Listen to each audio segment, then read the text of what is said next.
Dear students, today we will discuss how to prepare mathematics for HSC exam.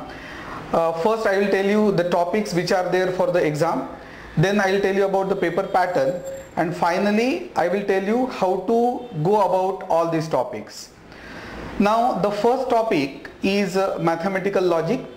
This is I would say the most simplest topic in the syllabus. Then the second topic is matrices. Matrices will be followed by trigonometric functions. Trigonometric functions will be followed by pair of straight lines.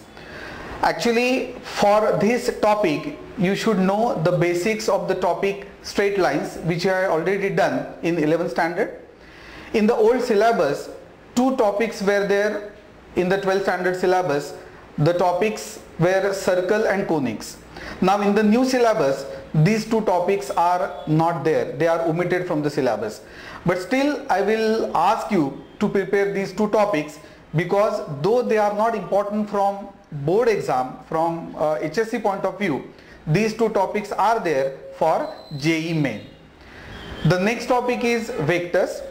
In vectors you will be mainly studying the third vector product, that is scalar triple product.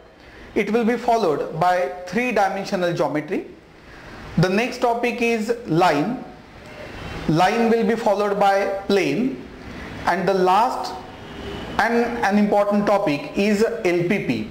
What does LPP stand for? LPP means linear programming problem. So in that you will have to formulate an LPP, and then you will have to find the graphical solution.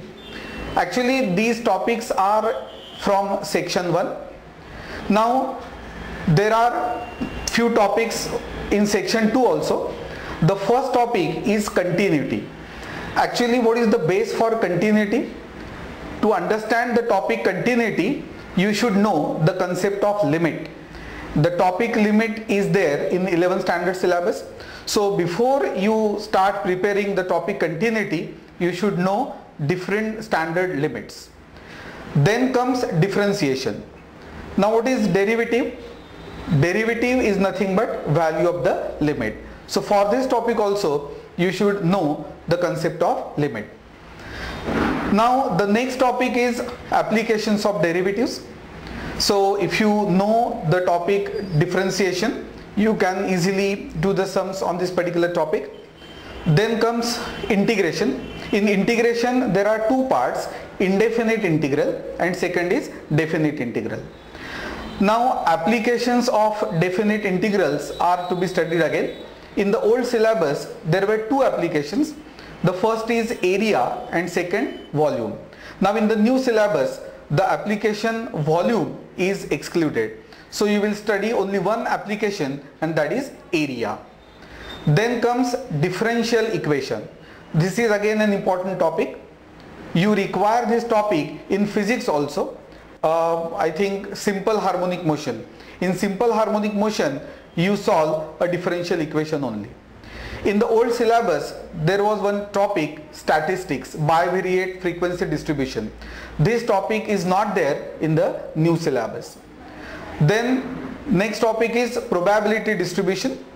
Finally you have binomial distribution, but from that one part is omitted, and that is normal distribution.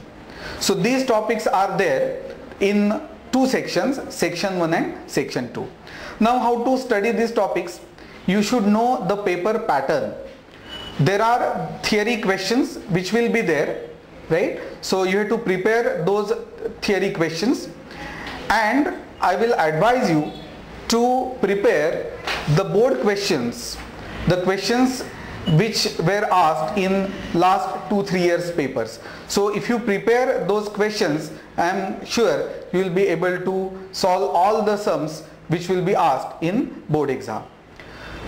As you know that maths paper is for 100 marks, of which 80 marks are for theory, that is written examination, and 20 marks are for practical examination. Now the duration for theory, that is written examination, is 3 hours, and for practical exam you will get 1 hour. Now minimum 35% marks are required for passing. The student has to obtain minimum 25% marks in the theory exam. This you should know. Now we will discuss the question paper pattern for theory exam.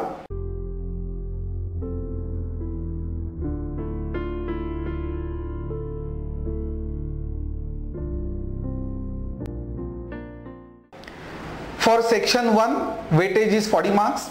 For the section 2, weightage is again 40 marks.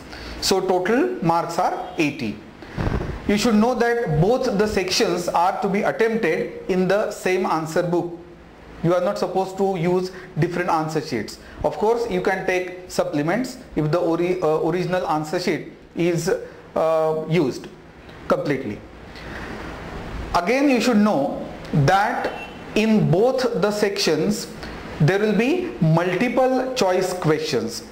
So multiple choice questions are required not only for JEE, but you should be able to solve multiple choice questions for board exam also. Of course, for board exam, for 1 mark you get 2 or 3 minutes, and for JEE, which we'll be discussing, for JEE for 4 marks you hardly get 2 minutes. So dear friends, this is all about your HSC mathematics paper.